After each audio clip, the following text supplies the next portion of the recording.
शक ही नहीं है कि हमारे जवान जो है दे आर दी बेस्ट, और उन्हीं को बदौलत हम इतनी अच्छी फ़ौज है। और मैं इससे पहले भी कई जगह मैं बात कर चुका हूँ, और मैं किसी में मेरे से पूछ रहा था कि आप अपने जवानों को जोश कैसे दिलाते हो। मैंने कहा मैं जवानों को जोश नहीं दिलाता हूँ, उनकी वजह से मुझे जोश आता है। They are the heroes actually, not us. बात तो मेरा कभी इरादा नहीं था कि मैं ऐसे कोई किताब लिखूँ, ऑटोबायोग्राफी या मेमोइर्स लिखूँ, लेकिन ऐसे ही किसी बुक रिलीज़ के फंक्शन में किसी ने पूछा कि आप क्यों नहीं लिखते हो।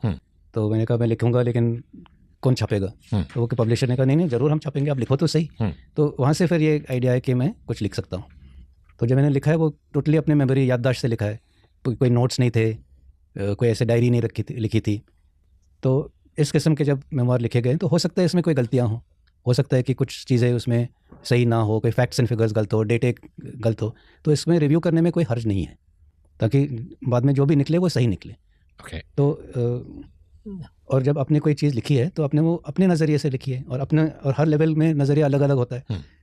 तो वही घटना अगर कोई एक जूनियर ऑफिसर देखे, वो उसके बारे में कुछ और सोचेगा, मैं उसके बारे में और सोचूंगा, मेरे से हायर लेवल में उसी को उसमें कोई और पहलू हो सकते हैं जो मेरे दिमाग में ना आए हो, जो कि ज़्यादा लोगों को पता लगने से शायद आगे जाके उसका असर हो सकता है।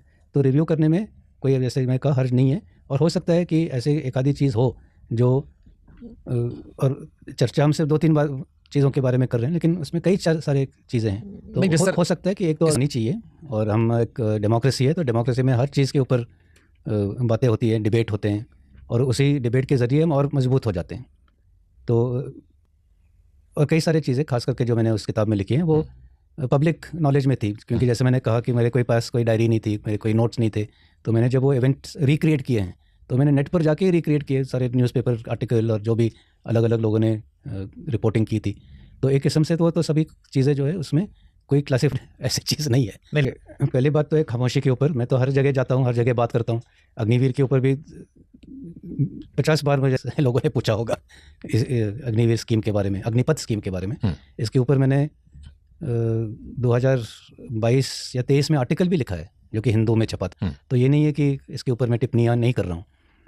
तो लेकिन मेरा इससे बड़ा, अगर आप ये देखें कि जो HR के पॉलिसी है, ह्यूमन रिसोर्स के पॉलिसी हैं, वो हर ऑर्गेनाइजेशन के बदली होते हैं।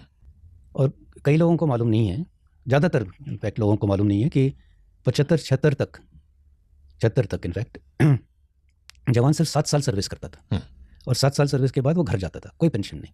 उसके 90 रुपये जो है ना तनख्वाह होती थी उस समय, और 7 साल के बाद कोई पेंशन नहीं, कोई दूसरी नौकरी नहीं। उसके बाद वो जो करना चाहे वो करे। लेकिन उस वक्त जो गवर्नमेंट थी उनको लगा कि नहीं, ये सही बात नहीं है, ऐसे इतने कम उम्र में ऐसे ही छोड़ दे, जबकि इसने अच्छे काम किए, देश की सेवा की। तो इस 7 साल को बढ़ा के 15 साल कर दिया, और 15 साल करने के बाद वो पेंशन लागू कर दी। तो पहले कुछ और सिस्टम था, अभी तो नया सिस्टम चालू हुआ, अभी एक नई पॉलिसी बनी है। तो पॉलिसी अगर बदली हो रही है, उसमें हर्ज क्या है? आपका इस पर टिक क्या है? ना बनी है, वो दोनों का एक सॉर्ट ऑफ मिश्रण है। पहले 7 साल में वो घर जाता था, बाद में वो 15 साल सारे रहते थे, और पेंशन, ये दोनों का मिश्रण है कि 4 साल सभी लोग करेंगे, 4 साल के बाद कुछ लोग बाहर जाएंगे और कुछ लोग परमानेंटली रहेंगे जिनको पेंशन मिलेगा।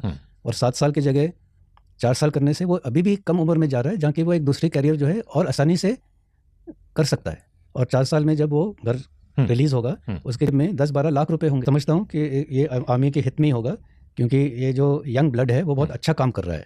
और मेरे यूनिट का कुलवीर सिंह 2 साल के सर्विस में उसमें सेना मेडल गैलेंट्री मिला है। तो ये कहना कि अग्निवीर अच्छा काम नहीं कर सकते, ये 4 साल में क्या सीखेंगे, क्या कर पाएंगे, ये बड़ी गलत बात। और इसने, ये मेरा कहना नहीं, उसने करके दिखाया है। तो अग्निवीर तो है, वो अच्छा काम कर रहे हैं। एस्प्री द कोर होता है ना, वो अपने यूनिट में आपस में जो है वो बढ़ाना है। ये कोई ये नहीं होता कि एक कानून के तौर पर कि कैमरेडरी बढ़ेगी, वो हर यूनिट का अलग अलग मतलब तरीका होगा। अपने बात की, अभी आप कह रहे थे कि नेताओं की पेंशन बढ़ रही है। नेता नहीं, वो इससे पहले की नाम नमक निशान, हाँ, कि गुमराह हो जाएंगे। हाँ, जब वो 7 साल के बाद जाते थे तब तो नहीं गुमराह हुए, तो अब क्यों गुमराह होंगे? तो हमें अपने दिमाग में ऐसे गलत विचार क्यों लाते कि वो गुमराह हो के वो गलत रास्ता माने। अगर वो 4 साल फौज में रहा है और 4 साल में हमने इसमें देशभक्ति की भावना पैदा की है, द कोर जो आप कह रहे हैं, बड़ी सिस्टम के कैसे काम करना है, रेजिमेंटल स्पिरिट, वो सारा अगर हम 4 साल में उसमें नहीं डाल पाए हैं तो वो फिर हमारी कमजोरी